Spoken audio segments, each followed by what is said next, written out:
Irmãos, eu quero hoje falar de um assunto que já faz um tempo que eu tenho planejado falar sobre isso. Já escrevi, já apaguei coisas, já escrevi, já apaguei coisas. E eu quero hoje pensar com os irmãos com um assunto, não é uma pregação expositiva, mas é uma pregação da palavra de Deus. O título do nosso assunto hoje é Evangelho Terapêutico. Evangelho Terapêutico. Nós vamos fazer uma oração e depois nós vamos olhar para este tema, vamos introduzir e fazer alguns apontamentos bíblicos sobre este assunto. Senhor nosso Deus e nosso Pai, mais uma vez nós queremos agradecer ao Senhor pela sua palavra, agradecemos pela leitura do texto que nós já fizemos hoje ao início do culto, quando lemos sobre o contraste que há da sabedoria de Deus e a sabedoria dos homens, do Evangelho de Jesus Cristo e de toda a perspicácia humana. Eu quero agradecer ao Senhor por esta palavra que é grandiosa e que é maravilhosa, que é a tua palavra. Nós oramos nesse momento, agradecidos, no nome do Senhor Jesus Cristo. Amém. A primeira vez que eu me deparei com este termo, evangelho terapêutico, foi lendo um material de um especialista no aconselhamento bíblico e na pregação bíblica, que é o pastor Davi Powlison. E esse material foi publicado na coletânea de aconselhamento bíblico, publicado pelo Seminário Bíblico Palavra da Vida, lá em Atibaia, São Paulo, no ano de 2009. Então, algumas informações introdutórias que eu trarei aqui faz parte desta coletânea de aconselhamento bíblico produzida por ele. O propósito do artigo do pastor David Powlison foi denunciar a abordagem atual no tratamento de problemas humanos de qualquer natureza, a não ser que seja fisiológico, e também relacionando isso com a pregação do Evangelho do Senhor Jesus Cristo. Entende-se por evangelho terapêutico, essa é uma tradução que foi tirada da internet, que é um tratamento espiritual que visa a autocura, através de uma interpretação, preste atenção, dos ensinos de Jesus. O tratamento é baseado no Evangelho segundo o Espiritismo, e é realizado em reuniões interativas de debate e oração. O evangelho terapêutico, que é produzido pelo espiritismo kardecista, ele pode ajudar a, primeiro, aumentar a autoestima e a autoconfiança e a autoafirmação. Segundo, sentir-se amado e conhecido. Terceiro, ter uma vida corajosa de fé e amor. Sentir-se pleno de alegria. Participar de uma história de ação e de aventura. Paralelo a esse termo evangelho terapêutico, está um outro termo que é usado pelo espiritismo kardecista, que é a evangelioterapia. É a terapia através do evangelho. Agora, um pouco mais de atenção nesse assunto, você vai perceber a relação que existe dessa abordagem kardecista na tentativa de ajudar as pessoas nos seus problemas com a psicologia atual. Existem termos aqui que se misturam um com o outro. Embora essa prática no espiritismo, e seja no espiritismo, que é uma ramificação ou um viés com o qual nós não concordamos, os evangélicos estão na mesma direção, com o mesmo discurso, procurando hoje reinventar o evangelho, procurando hoje ressignificar o evangelho. Esse termo ressignificar é um termo essencialmente atual. Nós hoje somos levados a buscar um ressignificado para a nossa vida. Os termos, na verdade, eles são novos para rotular práticas antigas do ser humano. Na verdade, a igreja do Senhor Jesus Cristo, de maneira geral, mudou de rumo, decidindo satisfazer os anseios humanos naturais, em vez de chamar os homens ao arrependimento. Ela decidiu inclinar a sua mensagem para as necessidades sentidas, em vez de inspirar a elevada, santa e árdua libertação pela fé, que opera pelo amor. Ele é o evangelho humanista que está estruturado em dar às pessoas aquilo que elas querem, e não para mudar aquilo que querem. Ele faz as pessoas sentirem-se melhor e se concentra exclusivamente no bem-estar e na felicidade temporal. Ele despreza o crescimento profundo do homem e a alegria eterna.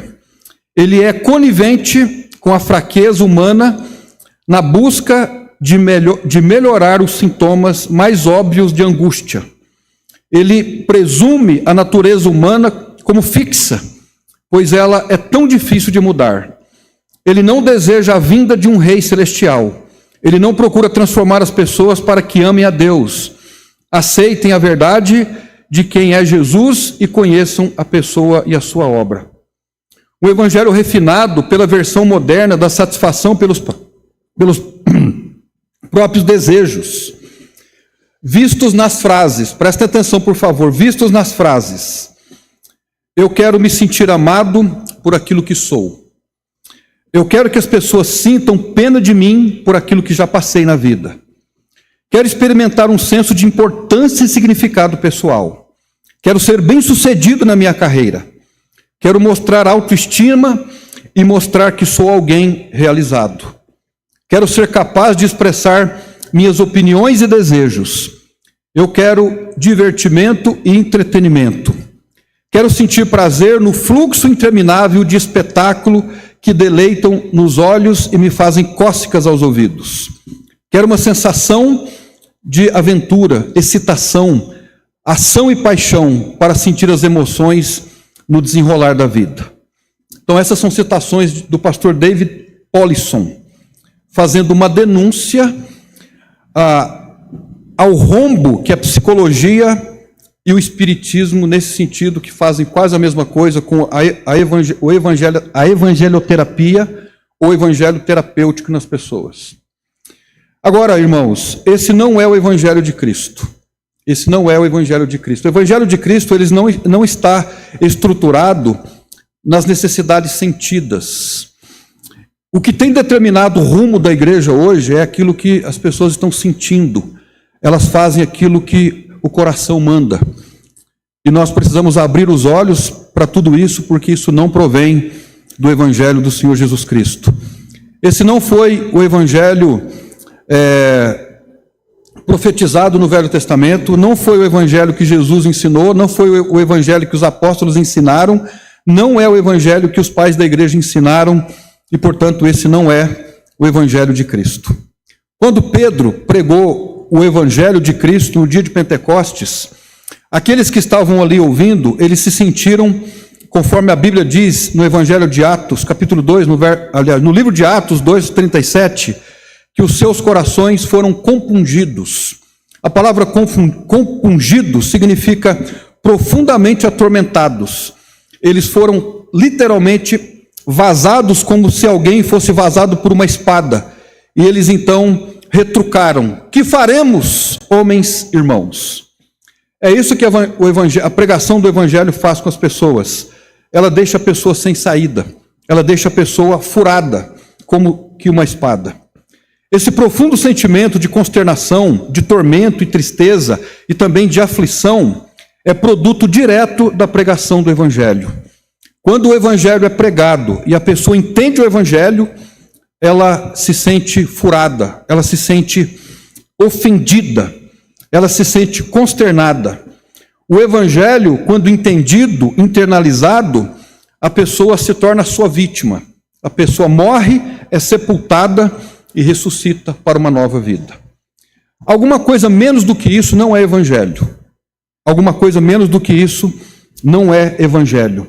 Veja as palavras de Paulo nesse sentido: o qual não é outro, mas há alguns que vos inquietam e querem transtornar o evangelho de Cristo.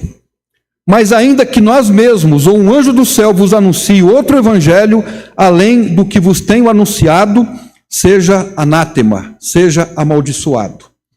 Hoje à noite eu amaldiçoo, em nome de Jesus, tudo aquilo que não é do Evangelho. Tudo que não provém do Evangelho de Jesus Cristo, eu amaldiçoo na autoridade do nome de Jesus. E esse deve ser o papel de todo crente. Tudo que procede do homem, como resposta ao próprio homem, para os anseios do homem, e que não provém do Evangelho, que seja destruído pela autoridade do nome do Senhor Jesus Cristo. A Bíblia diz que deve ser anátema, e nós estamos considerando anátema tudo aquilo que não é do Evangelho. O apóstolo Paulo está dizendo aqui que havia um grupo de pessoas que queriam transtornar o Evangelho, ou seja, dar uma volta no Evangelho, para que ele se tornasse mais atrativo. Irmãos, o Evangelho de Jesus não é atrativo. Ele não é atrativo. Quando nós lemos os livros de Atos, o livro de Atos, as cartas de Paulo, a Bíblia diz que depois da pregação de homens tão revestidos de autoridade, a Bíblia diz que alguns creram. Alguns creram, não a maioria. Alguns creram. E hoje nós vivemos um tempo em que a maioria de nós evangélicos está com crise de identidade. Por que as multidões não se convertem? As pessoas são duras de coração. Elas não querem o Evangelho, porque o Evangelho ele nos confronta. Ele mexe nas estruturas da nossa vida. A maioria das pessoas, como no passado e hoje, não querem o Evangelho. Elas querem lidar com os seus sentimentos. Querem fazer aquilo que faz bem ao sentimento. Pensando nisso, então, eu quero destacar hoje, hoje não vai ser um sermão de 3 pontos, eu vou dobrar 6 pontos. Eu quero destacar 6 componentes do Evangelho do Senhor Jesus Cristo, conforme nós encontramos na Bíblia. O primeiro componente do Evangelho de Jesus Cristo. O primeiro componente do Evangelho de Jesus é o sangue de Jesus para o perdão de pecados. Você pode repetir. O primeiro componente do Evangelho de Cristo é o sangue de Jesus para o perdão de pecados. O sacrifício de sangue do Senhor Jesus Cristo revela o propósito da obra de Cristo neste mundo. A morte substitutiva de Cristo como Cordeiro de Deus propiciou a remissão de pecados a todo aquele que nele confia para a sua salvação. A Bíblia diz, ao qual Deus propôs, é uma proposta de Deus, para propiciação pela fé no sangue, para demonstrar a justiça pela remissão dos pecados dantes cometidos pela paciência de Deus. A Bíblia continua dizendo, e quase todas as coisas, segundo a lei, se purificam com sangue, e sem derramamento de sangue não há remissão de pecados. A Bíblia continua dizendo, tendo, pois, irmãos, ousadia para entrar no santuário pelo sangue de Jesus, pelo novo e vivo caminho com que nos consagrou, pelo véu, isto é, pela sua carne. O Evangelho de Jesus é um evangelho manchado de sangue, do início ao fim. Não se remove o sangue de Jesus para a remissão de pecados. O sacrifício de sangue está relacionado com a nossa posição diante de Deus. No dia da nossa conversão, da nossa regeneração, num ato de fé, nós aceitamos o sangue de Jesus para nós, o sacrifício de Jesus para nós. E esse sangue nos purificou, nos lavou, nos colocando então numa posição de limpeza diante de Deus. O sacrifício de sangue de Jesus possibilita o perdão de pecados. Os nossos pecados foram perdoados. Precisamos de perdão dos nossos pecados cometidos para que não caiamos em julgamento. Você precisa ter os seus pecados perdoados. Você precisa crer em Jesus como Salvador. O perdão concedido por parte de Deus não é porque Deus nos leva a sério. Deus não leva você a sério. Deus não me leva a sério. Não há nada em nós que Deus viu de diferente e disse assim, olha, eu gostei da cara daquele caboclo lá, eu vou salvar ele. Não tem nada disso não. O lastro do sangue de Jesus, da morte de Jesus e da salvação foi exatamente a morte sacrificial do Senhor Jesus Cristo. Houve uma morte substitutiva.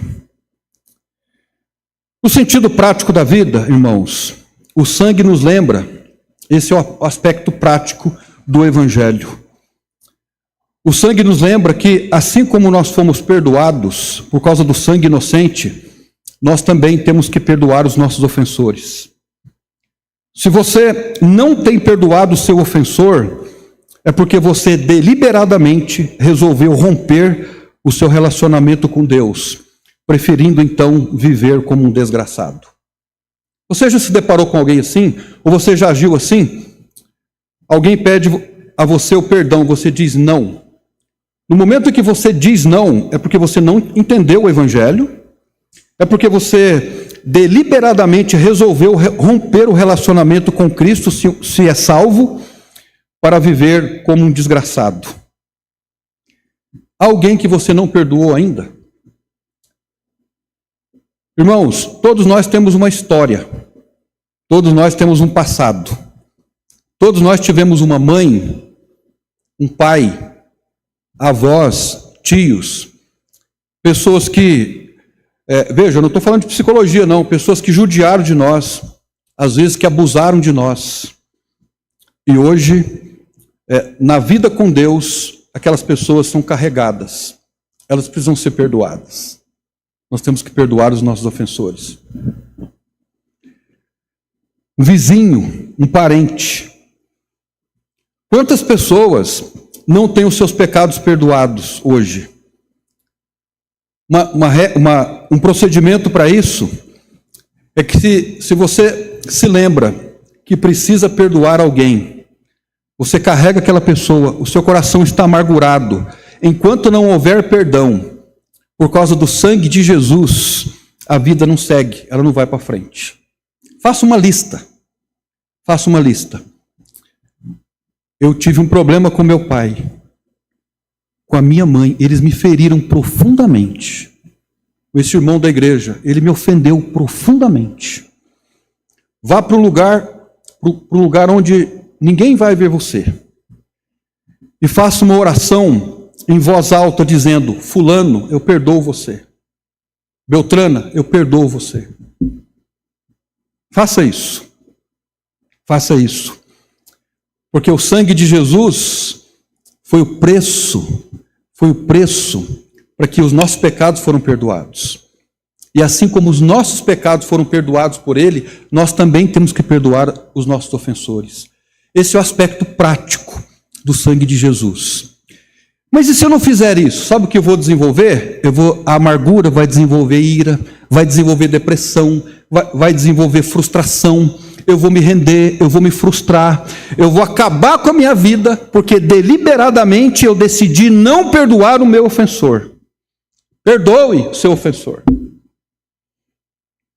Um outro aspecto do sangue de Jesus, nesse sentido prático, é que você deve lembrar-se de quem você ofendeu.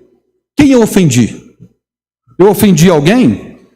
Porque se você sabe que ofendeu alguém, que machucou alguém, antes de vir aqui oferecer a sua oferta ao Senhor, antes de fazer qualquer movimento religioso, vá primeiro reconciliar-se com ele, para depois fazer um trabalho. É assim que a Bíblia ensina. É isso que diz respeito ao sangue de Jesus. Esse aspecto do Evangelho não pode ser removido. O sangue de Jesus. Em segundo lugar, o que também é o segundo elemento que compõe o Evangelho de Cristo, é a cruz de Cristo. A cruz. Nós já falamos aqui outras vezes que o sangue lida com os pecados, a cruz lida com o pecador. A cruz lida com o pecador. A cruz de Cristo, ela não perdoa pecados, mas ela lida com o coração do pecador. No domingo, na segunda, na terça, na quarta, na quinta, na sexta. Uma vida de renúncia, uma vida de entrega. De acordo com a Bíblia, a cruz é a proposta da pregação. Veja o que Paulo diz, não precisam abrir. Porque nada me propus saber entre vós, senão a Cristo e este crucificado. A cruz é a proposta da pregação. Quando nós vamos pregar o Evangelho às pessoas, nós precisamos incluir a cruz. Em outras palavras, você precisa renunciar. Se você quer seguir a Cristo, precisa renunciar. Hoje em dia, as pregações não são mais assim. Venha como está e continue do mesmo jeito, pelo resto da vida. A cruz é a proposta da pregação. Nada propus saber entre vós, senão a Cristo e este crucificado. A cruz é a ênfase da pregação. Paulo escreveu, porque Cristo enviou-me não para batizar, mas para evangelizar, não em sabedoria de palavras, para que a cruz de Cristo não fosse vã. Paulo desejava que a pregação da cruz não fosse vã entre eles. Eles deveriam renunciar às suas vidas passadas. A cruz de Cristo é o poder de Deus. Paulo disse, porque a palavra da cruz é loucura para os que perecem, mas para nós que somos salvos é o poder de Deus. Como esse poder operou na vida daqueles irmãos? Eu vou pedir para a Gabi abrir para nós 2 Coríntios, agora não sei se é 1 ou 2, 6:9, é 1 Coríntios 6:9, por favor. Veja, a cruz é a proposta da pregação, é a ênfase da pregação, é o poder de Deus. Vamos ver o que o texto diz. Não sabeis que os injustos não hão de herdar o reino de Deus? Não erreis, nem os fornicadores, nem os idólatras, nem os adúlteros, nem os efeminados, nem os sodomitas, nem os ladrões, nem os avarentos, nem os bêbados, nem os maldizentes, nem os roubadores herdarão o reino de Deus. E é o que alguns têm sido, mas haveis sido lavados, mas haveis sido santificados, mas haveis sido justificados em nome do Senhor Jesus, pelo Espírito do nosso Deus. O apóstolo Paulo diz, alguns de vocês foram isso, mas agora vocês não são mais. Essa é a mensagem da cruz. A mensagem da cruz é uma mensagem de renúncia. A cruz remove o motivo da glória humana. O apóstolo Paulo disse assim, mas longe esteja de mim gloriar-me, a não ser na cruz do Senhor Jesus Cristo, pela qual o mundo está crucificado para mim e eu para o mundo. Ela permite que Cristo viva a sua vida em nós. A palavra de Deus diz, já estou crucificado com Cristo e vivo, não mais eu, mas Cristo vive em mim. E a vida que agora vivo na carne, vivo pela fé no Filho de Deus, o qual me amou e a si mesmo se entregou por mim. Essa é a caminhada pela cruz. Quando eu estou enfrentando um problema, com dificuldade, quantos já enfrentaram uma situação que a voz sai de trás do toco? Sabe o que significa isso? Quando a voz sai de trás do toco? Ninguém sabe o que significa isso? Ou quando o arreio vira para a barriga? Ninguém sabe também o que significa isso, né? Eu vou falar de uma forma mais o que eu digo? Quando a gente fica irritado, quando alguém pisa no nosso calo, aí a gente... Então, nessas horas, o que é que nós temos que nos lembrar? Já estou crucificado com Cristo, e vivo, não mais eu, mas Cristo vive em mim. A cruz revela também o lugar do crente. Veja o que o apóstolo Paulo diz, sabendo isto, que o nosso homem velho foi com ele crucificado, para que o corpo do pecado seja desfeito, para não servirmos mais o pecado. Então, o crente hoje, ele deve estar na cruz. Nós temos que estar na cruz, no sentido simbólico, no sentido metafórico. É na cruz onde nós devemos estar. Mas onde nós queremos estar? No trono. Quando nós nos colocamos no trono, nós começamos a nos desintegrar. Porque nós não fomos feitos para isso. Nós fomos feitos por Deus para o serviço, para servir. E por isso nós devemos estar na cruz. A cruz também revela o estilo de vida do cristão. Veja o que o próprio Jesus disse. E dizia a todos, se alguém quer vir após mim, negue-se a si mesmo, tome a cada dia a sua cruz e siga-me. O que Jesus está dizendo nessas palavras aqui? Ontem nós demos um exemplo disso. Quantos aqui gostam de ovos com bacon? Quantos gostam? Ovo com bacon, uma coisa, é comida americana, né? Mas é um trem atrapalhado de bom, né? Ovos com bacon. Quando você vai no hotel tomar um café da manhã, lá está aquela pista farta, né, de bacon. Aquilo dá uma fome. Agora, quando a gente come o ovo lá, qual foi o compromisso da galinha? A galinha está comprometida ali? Hein? Está envolvida. E o bacon? O que o porquinho teve que fazer? Ele botou um bacon? Não, ele morreu. Então, irmãos, se nós queremos viver a vida cristã, nós temos que entender o sentido da cruz. E o sentido da cruz é ilustrado no bacon e não no ovo. Se nós fizermos o contrário, nós vamos ter problemas ao longo da nossa vida. Essa é a vida do discipulado. É isso que o Senhor Jesus Cristo ensinou. O Evangelho de Cristo é o Evangelho de sangue, de cruz, de perdão de pecados, de renúncia, de servir e não de ser servido. Então, em primeiro lugar, o primeiro componente, o sangue de Jesus para perdão de pecados. Nós precisamos lidar com o perdão, entender o perdão de Deus, não nos perdoar. Não existe essa questão, eu preciso me perdoar. Eu preciso receber pela fé o perdão que o Senhor me oferece. É isso que eu tenho que fazer. Porque se eu não me percebo como perdoado, eu vou ter problema. Agora, eu também preciso perdoar as pessoas que me ofenderam. E eu preciso perdoar biblicamente. O que é perdoar biblicamente? Perdoar biblicamente é perdoar o meu ofensor antes mesmo que ele venha me pedir perdão. Mesmo que aquela pessoa nem saiba que ela me ofendeu, eu preciso perdoá-la. Para que eu consiga levar adiante a minha vida.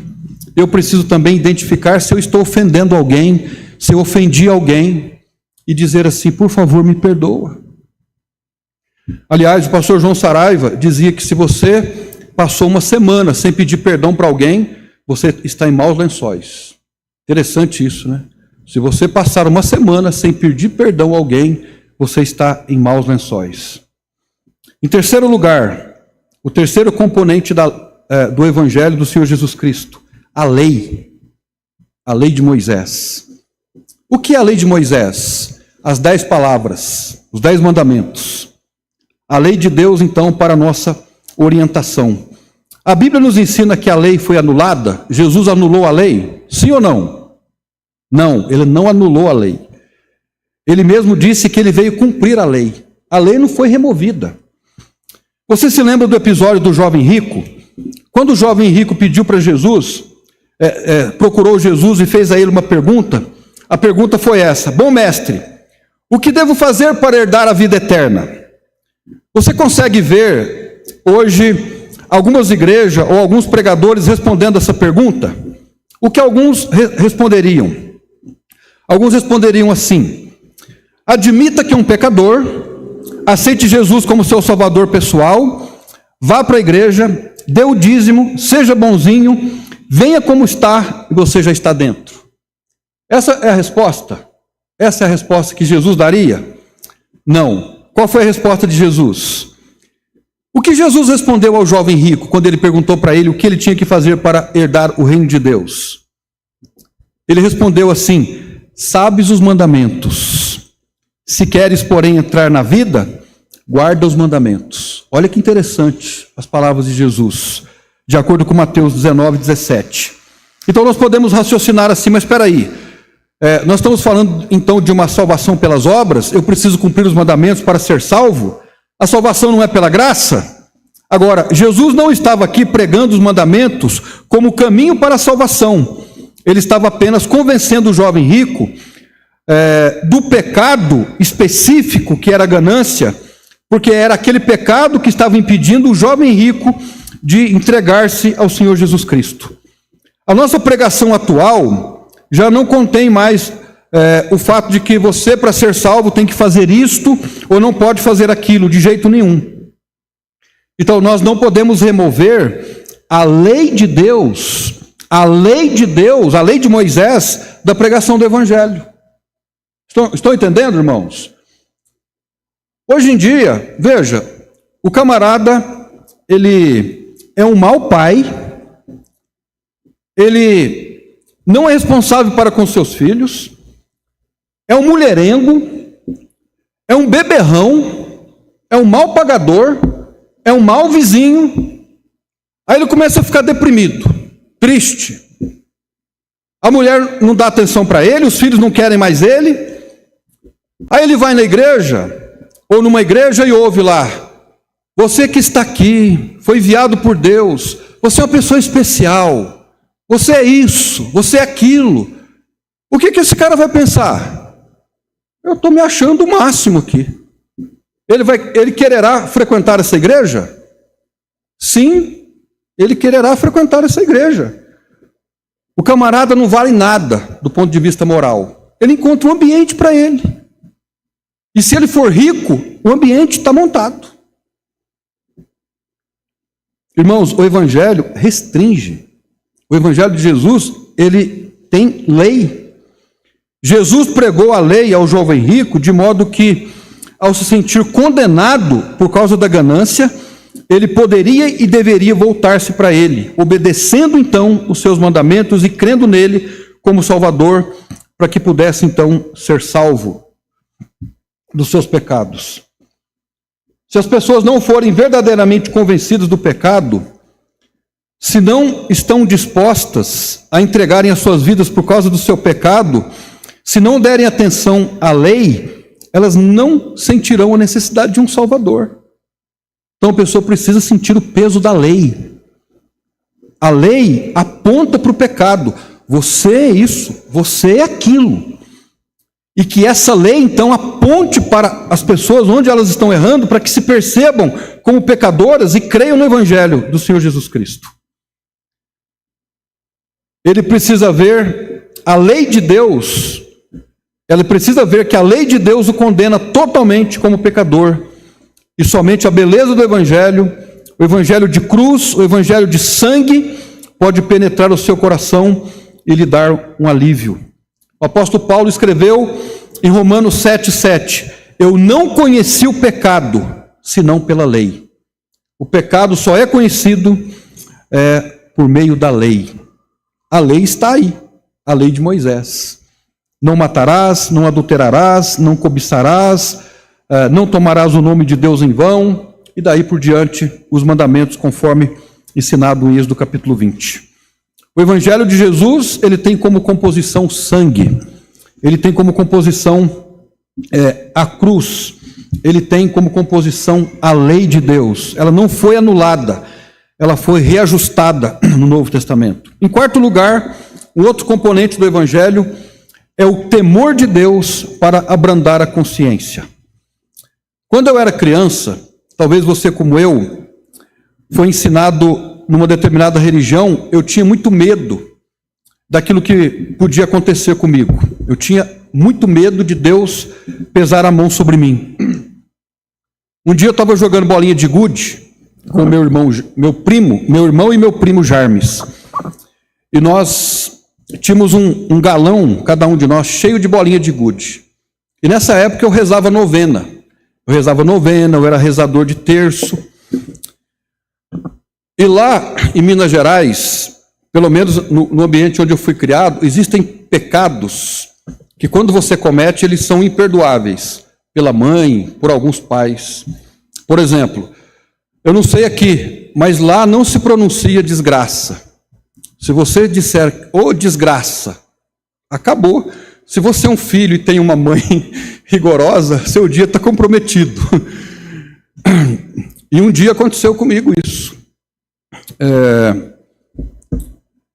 Eu estava apostando as bolinhas e perdi todo o meu galão para o meu primo. E a minha mãe falou, não vai apostando, só brinca. Aí quando eu perdi tudo, eu falei assim, ô desgraça. E minha mãe escutou. Aí o resto eu não vou contar, não. Ela me chamou lá no banheiro. O banheiro era o lugar onde as coisas aconteciam lá. Você está rindo, né? Com uma vassoura de piaçava. O que eu fiz? Eu me senti tão consternado, e com medo da minha mãe, e com medo de Deus. E aí eu peguei o terço, acendi uma vela em cada canto da casa, rezei um terço lá, rezei outro terço lá, rezei outro terço lá, e por fim rezei outro terço no último canto, né, tirando todos os maus fluidos da casa e pedindo para Deus abrandar de mim a ira. Irmãos, eu tinha medo de Deus, medo de que minha mãe morresse, medo de que acontecesse uma desgraça, porque eu tinha chamado a desgraça para dentro de casa. Mas Deus me perdoou, né? Até hoje a desgraça nunca veio. e jamais virá. Agora, muitas vezes nós temos esse medo de Deus, é um medo religioso, é um medo de que ele nos castigue por alguma coisa que nós fizemos de errado. Mas o temor de Deus não é isso. O temor de Deus, eu vou definir, andar no temor de Deus é ter uma consciência de que tudo que faz e diz ou pensa está sendo observado por Deus. Está sendo observado por um Deus santo, justo, e que haverá uma consequência boa ou ruim daquilo que se faz ou se deixa de fazer. Então, o que é o temor de Deus? O temor de Deus é uma consciência de que Deus está vendo tudo que eu penso, tudo que eu falo, tudo que eu faço, tudo que eu não faço. Ele olha para tudo. Quando o Giovanni era criança, eu dizia assim para ele: olha, Deus, eu usava aqui, inclusive, o templo, né? Ou quando a gente ia em algum lugar que tinha uma câmera, Deus ele tem uma super câmera que onde quer que você esteja, ele está olhando para você. Ele está ali olhando. E ele não vê só a sua imagem, ele escuta os seus batimentos cardíacos, ele vê o coração. E o Giovanni falava: nossa. E ele cresceu com temor de Deus. E Deus nos vê, ele sabe de todas as coisas. Então, o temor reverente é exatamente isso. E nós precisamos desenvolver esse temor de Deus. Agora, se nós olhamos para Deus como um velhinho bonzinho, como Papai Noel, nós vamos ter temor dele. Deus é um Deus amoroso, é um Deus justo, mas é um Deus santo, que não compactua com o pecado, que não tem nenhuma simpatia com o pecado, não tem nenhuma simpatia com aquilo que nós fazemos contra ele. Então, nós temos que desenvolver o temor de Deus. E se não houver um conhecimento bíblico, se nós não conhecemos a Deus através da Bíblia, nós não vamos ter temor de Deus. Não vamos ter nenhuma reverência por Deus. O apóstolo Paulo, ele foi um bom judeu. Ele conheceu muito bem a lei e a sua impotência diante dela para cumpri-la. Mas ele também conheceu a graça de Deus. Ele sabia muito bem ponderar e equilibrar traços do caráter de Deus. E ele escreveu: considera, pois, a bondade e a severidade de Deus. Então, irmãos, Deus é maravilhoso, Deus é grandioso, Deus é provedor, como nós ouvimos hoje, mas Deus é severo. Deus não está para brincadeira, não. Eu vejo as pessoas brincando com Deus às vezes. As pessoas hoje estão dando risada de Deus, agem como se ele não existisse. E que entre essas pessoas não seja eu, não seja você. De Deus não se brinca, irmãos. Nós temos que temer a Deus. Certa vez eu ouvi uma história, talvez você já tenha ouvido, que se tornou muito comum ser dita em lugares públicos. Certa jovem estava saindo com seus amigos para um final de semana na praia. Sua mãe, preocupada com a excessiva empolgação dos jovens, disse-lhe: vai com Deus, minha filha. A moça, com ironia, respondeu: só se ele for no porta-malas, mãe, pois o carro não cabe mais nada. Saíram então rindo. Na viagem de ida, envolveram-se num grave acidente. Todos morreram, porém nada do que estava no porta-malas sofreu qualquer dano, nem mesmo um só ovo que se quebrou da caixa de ovos que eles estavam levando. É uma história conhecida, mas se ela foi verdadeira, ela exprime ou expressa uma verdade interessante. Nós temos que ter temor de Deus. Temos que ensinar o temor de Deus para os nossos filhos. Temos que ensinar eles. Como que se ensina temor de Deus para os filhos? Ensinando limites. Limites. É até aqui. É até aqui. Estabelecendo rotina. Colocando em ordem as coisas. Isso cria temor de Deus. Olha, Deus é bondoso, mas Deus castiga. Ele castiga porque ele ama, mas dói. Nós temos que entender que o temor a Deus faz parte do Evangelho. O quinto elemento que faz parte do Evangelho, dessa composição, é uma vida de arrependimento. Uma vida de arrependimento. O verbo para ele é metanel. Não deve restringir-se a uma mera tristeza pelo pecado. O arrependimento, que é o arrependimento no sentido de contrição, mas implica numa mudança de ponto de vista, de pensamento, de propósito, e uma consequente mudança da predisposição, é o que nós chamamos de conversão. Então, o arrependimento, ele lida predominantemente com as nossas crenças. Com as nossas crenças. Eu tenho dito reiteradamente, repetidamente, para mim e aqui na igreja, nós precisamos repensar as nossas crenças. As nossas crenças determinam como nós vivemos, como nós nos relacionamos. Por exemplo, eu estava olhando aqui os irmãos entregando a oferta, né? Pensando no mês missionário. Se eu tenho a crença de que eu não preciso dar o dízimo, essa crença determina que eu não preciso dar o dízimo. Então eu não vou dar o dízimo. Eu não preciso me envolver com missões. Essa é uma crença errada. Se eu tenho uma crença de que o crente não precisa ir para a igreja, essa também é uma crença errada. Eu vou me comportar assim. As nossas crenças determinam as nossas atitudes. E às vezes nós queremos ser cristãos, portando crenças que não são cristãs. São anticristãs. O arrependimento é um dos elementos indispensáveis para a salvação, pois a Bíblia diz, a saber, se com a tua boca confessares ao Senhor Jesus, e em teu coração creres que Deus o ressuscitou dentre os mortos, serás salvo, visto que com o coração se crê para a justiça, e com a boca se faz confissão para a salvação. A palavra confessares aqui, ela transmite a ideia, ou sugere, admitir culpa diante de uma acusação. Então nós temos que admitir a nossa culpa diante de Deus. Naquela época havia fortes implicações para alguém que confessasse Jesus publicamente. Só uma pessoa convicta de seus pecados tinha coragem de confessar a Jesus publicamente e viver então uma vida de arrependimento. Nós vivemos numa geração que não está mais comprometida com o arrependimento bíblico.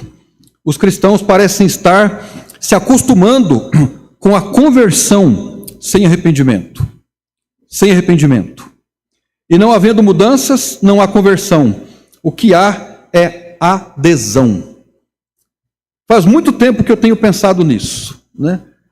Inúmeras pessoas que se dizem evangélicas. Uma pessoa que é evangélica, ela pode desviar-se do caminho de Deus? Pode, ela pode. Mas ela vai apanhar até voltar. Irmãos, isso não é demagogia, apanha. Se eu me afastar do caminho de Deus, Deus vai me castigar. E olha, vai doer, mas é muito bom apanhar de um pai amoroso. É muito bom. Já percebeu aquela criança que às vezes pede para apanhar? Dá para me bater hoje? Você já viu criança assim? Eu já vi. Porque é uma manifestação de amor. Mas podia evitar aquela dor, né? O que há hoje é adesão. Adesão não é conversão. As pessoas estão aderindo aos movimentos cristãos e não necessariamente convertidas. Nós, os cristãos, então, nós temos que tomar muito cuidado com o evangelho terapêutico. Lucas 24, 46 a 47 diz, e disse-lhes, assim está escrito, assim convinha que o Cristo padecesse e ao terceiro dia ressuscitasse dentre os mortos, e em seu nome se pregasse o arrependimento e a remissão dos pecados em todas as nações, começando por Jerusalém. Então o que nós temos que pregar é arrependimento. Arrependimento. Se as pessoas querem se tornar membros da nossa igreja, se querem congregar conosco, mas não querem arrependimento, elas não se encaixam na nossa igreja. Elas não vão se encaixar. Elas não vão suportar. Arrependimento e santidade não tem nada a ver com perfeição. Nós não somos perfeitos. Mas nós precisamos praticar o arrependimento. Porque ele faz parte do evangelho. Em último lugar, Um outro componente do Evangelho de Jesus, uma vida de santidade. Uma vida de santidade. A palavra de Deus diz, de sorte que fomos sepultados com ele pelo batismo na morte, para que, como Cristo foi ressuscitado dentre os mortos pela glória do Pai, assim andemos nós também em novidade de vida. Novidade de vida.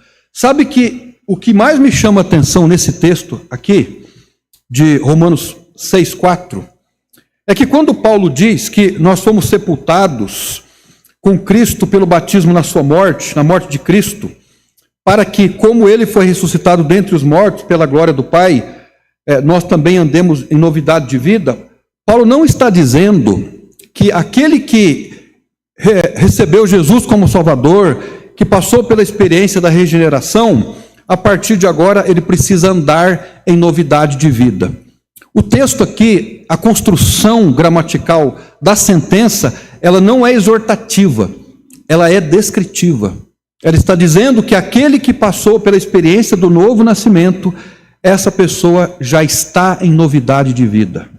É uma vida nova, é uma vida santa, uma vida sem precedente. É o que nós somos em Cristo agora. Nós somos um novo tipo, novas criaturas. Nós andamos em novidade de vida. Nós começamos agora a fazer aquilo que é agradável aos olhos de Deus. A Bíblia diz, antes santificai ao Senhor, Deus, em vossos corações, estáis sempre preparados para responder com mansidão e temor a qualquer que vos pedir a razão da esperança que há em vós. A Bíblia segue dizendo, segui a paz com todos e a santificação, sem a qual ninguém verá ao Senhor. Nós não podemos remover uma vida de santidade do Evangelho de Jesus, irmãos. Não tem nenhuma possibilidade. A partir do momento que nós entramos, que nós passamos através dessa porta estreita, desse caminho estreito, apertado, então nós precisamos ter a noção, agora mudou tudo.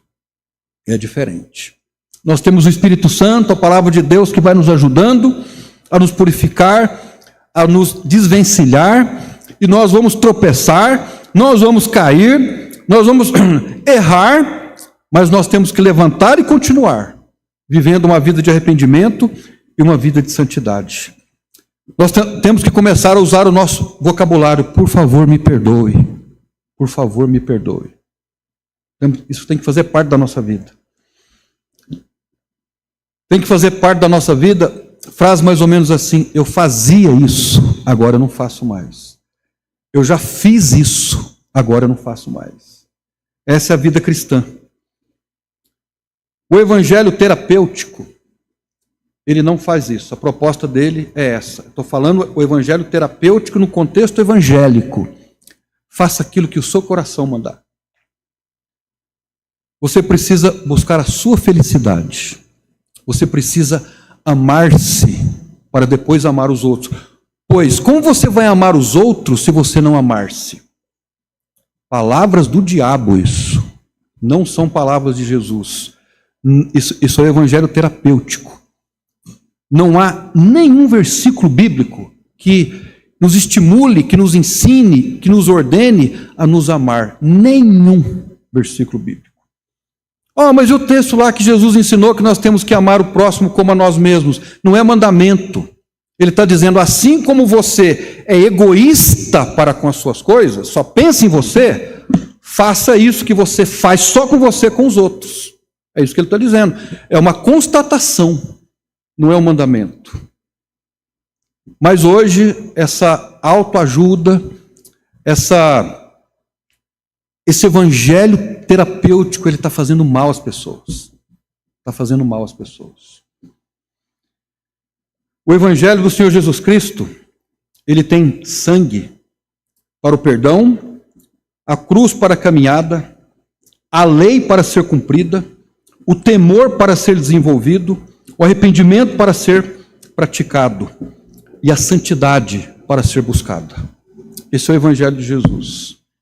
Se nós formos remover essas coisas, não é evangelho. Não é o evangelho de Jesus, é outro evangelho. É um evangelho mais palatável, mais adocicado, que se torna mais atraente. Mas nós fomos ensinados que nada se tira do evangelho, nada se acrescenta ao evangelho. Evangelho é evangelho.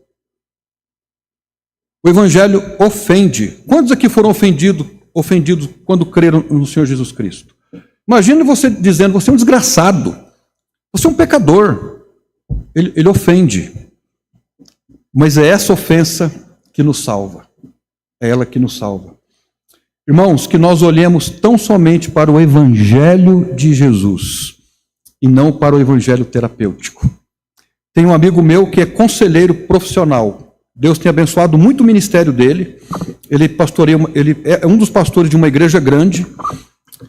E como ele desenvolve basicamente o ministério de aconselhamento, é uma igreja que tem uma plataforma muito grande para isso. Recentemente ele falou, a minha maior dificuldade hoje em ajudar a pessoa é lidar com o evangelho terapêutico. É tirar a psicologia da cabeça dela. Eu tenho mais trabalho com isso. Porque quando a pessoa entende o evangelho, ela lida com seus problemas facilmente. Então, primeiro, precisa remover esse evangelho terapêutico, para que depois, então, a pessoa entenda a sua redenção, a sua posição em Cristo, e o que Ele pode fazer pelas pessoas e o que Ele pode fazer por nós. Amém? Então, que nós possamos dar atenção ao evangelho do Senhor Jesus Cristo. Ao evangelho de sangue, de cruz, de lei, de temor, de arrependimento e de vida santa. E que Deus abençoe a sua palavra aos nossos corações. Vamos orar então, para que nós possamos celebrar a ceia do Senhor.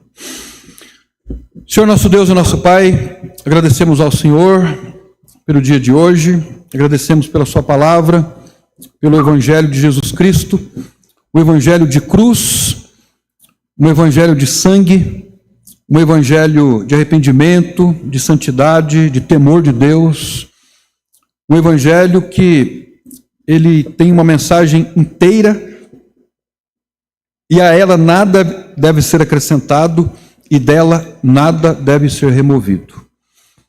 Eu peço que, como portadores deste evangelho, como pecadores que somos, nós possamos olhar para ele de maneira contemplativa, de maneira vislumbrada e percebermos o que o Senhor quer fazer nas nossas vidas com este evangelho e o que o Senhor quer fazer na vida de tantos também com este evangelho.